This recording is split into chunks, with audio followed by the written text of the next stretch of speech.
We are looking at Christ's activities on Tuesday before his crucifixion.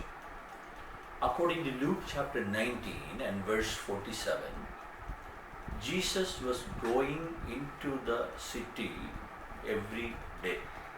So on Tuesday morning, we have to assume that he went into the city. Perhaps they were staying in Bethany or somewhere near Bethany. So about 3 kilometers, 2.5 to 3 kilometers away, they were walking to Jerusalem.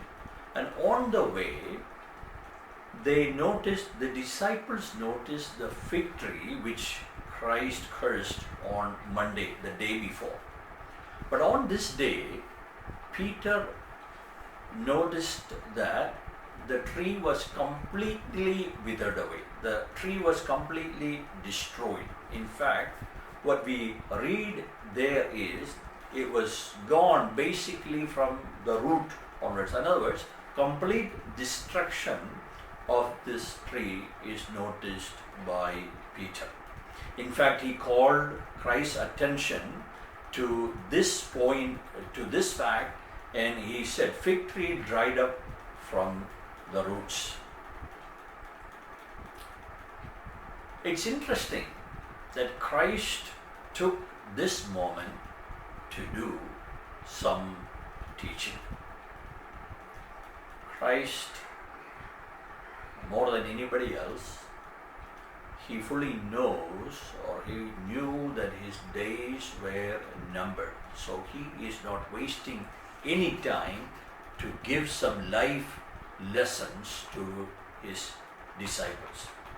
So Christ is going in to this ethical teaching after this incident. In fact, he is talking about faith, he is talking about prayer, he is talking about the kind of faith that we need to have in God. But the interesting or the puzzling fact is this: the teaching that we see here in Matthew chapter 21 and elsewhere, we see the same kind of teaching elsewhere. For example, in the Sermon on the Mount, we see the same ethical teaching by Christ. So some people believe that it was inserted here by the gospel writers. But you know what? In any case, I don't think we need to ignore the lesson here. This could very well be a repeat or repetition of teaching Christ had already done in other occasions. We can all use some repetition, right? It's not just because Christ taught something at one time, it doesn't mean that it's going to stick with the disciples or other people forever. So he is taking this time to give them some lessons. And the invitation here by Christ is to have genuine faith in God. So here, Christ is saying, you know what, if you have this kind of faith, you will be able to do amazing things. So he stopped there, he paused there, and taught them about faith and the need of prayer. And he is saying, he told them, if you have this kind of prayer, you will be able to do amazing things. You will be able to do miracles like this. This was the immediate lesson for the disciples. Remember, in a few days, he is going to be gone, and they are going to be left alone, without a master, without a leader. It is going to be precisely these two things that will get them through life. Faith in God, genuine faith in God, and prayer to God. Christ paused at the withered fig tree and taught them this amazing lesson. From there, they continued traveling. They went into the city. They went into the temple, and Jesus was going to do some teaching as he had done in the previous day. But on Tuesday, he encountered the religious leadership of Jerusalem there in the temple. They were ready with a list of questions. And the first question asked by them, Jesus, by what authority are you doing all these things? Who gave you this authority? They threw these two questions at Christ. You know what? Christ did not give them a clear-cut answer to this question. Instead, he posed a question to them. And this is the question. We read about that in Matthew chapter 21 and verse 24. He said, I also will ask you one thing, which if you tell me, I likewise will tell you by what authority I do these things. Then he asked, the baptism of John, where was it from? From heaven or from men? Now this is a puzzling question. In fact, the gospel writers, they make clear, they tell us what was so puzzling about this. Let's read what Matthew said. And they reasoned among themselves, saying, if we say from heaven, he will say to us, why then did you not believe in him? But if we say from men, we fear the multitude, for all count John as a prophet. See the dilemma between a rock and a hard place. So what did they do? They answered Jesus, we don't know. And he said, you know what? I'm not going to give you the answer.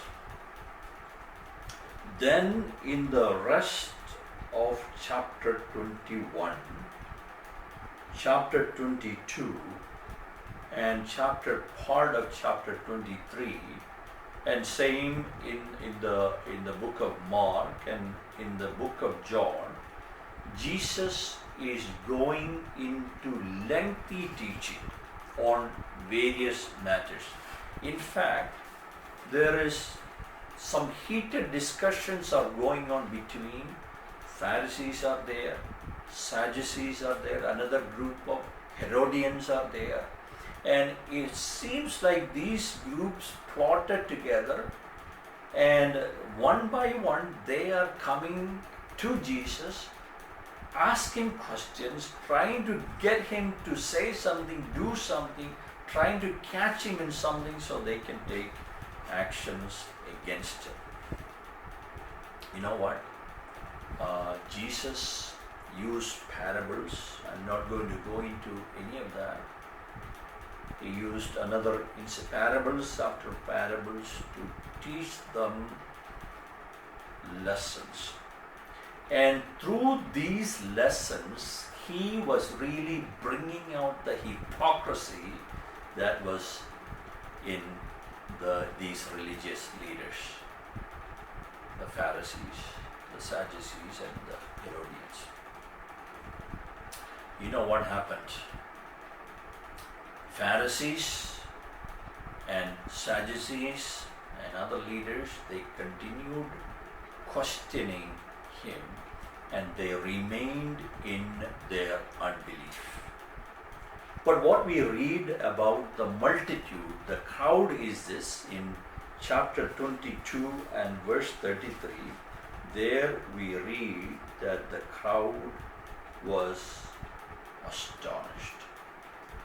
And when the multitudes heard this, they were astonished at his teaching. It doesn't tell us that they believed, but they were astonished.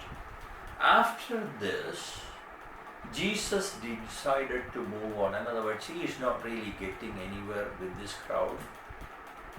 So he departed from the city and went to the Mount of Olives, and there it's more of a private setting. It looks like just his disciples are there. And he took some time, lengthy time, to talk to them, just to this group. And this teaching is commonly referred to as the Olivet Discourse. In fact, when you read that is written for us in the Gospel of Matthew chapter 24, 25 and 26, and when you examine the details of these chapters, it's a wonderful lesson in eschatology, things to come, about the future. Christ went into detail about the future of humanity, future of the world, future of all of us. This day, which perhaps started in Bethany, then they went into the temple, then to the Mount of Olives, looks like a full day of activities. Here is a summary of what took place on Tuesday prior to Christ's crucifixion. Tuesday morning, they went into the city. On the way, they saw the withered fig tree. Christ did some teaching at that tree, gave some life lessons for his disciples to have genuine faith in him. Then he went into the temple, and there are some controversies. So, teaching and temple arguments went on there in the temple with the Pharisees, Sadducees and Herodians on various matters. Through parables, Christ really brought out their hypocrisy and what is really coming to them. Then he departed from the temple, went to the Mount of Olives, and did some teaching just for the disciples about what is to come. This took place on Tuesday before Christ's crucifixion.